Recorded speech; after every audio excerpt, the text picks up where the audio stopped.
10 katotohanan tungkol sa tahimik na tao.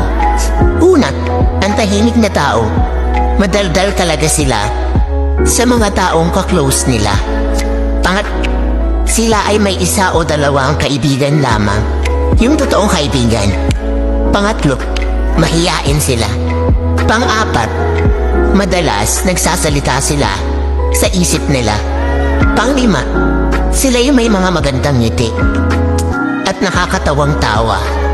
Pang-anim, sila ay tapat sa kanilang karelasyon. Pang-pito, sila ay mapagmatsyag sa lahat ng sitwasyon. Pang-walo, tahimik sila pero iba humagalit. Kaya wag mong gagalitin. Pang-siyam, sinasarili nila ang nararamdaman nila kahit nasasaktan na sila. Pang-sampo, pag sila nakilala mo ng lubusan at maging komportable sila sa'yo, doon nila ipapakita ang totoong sila.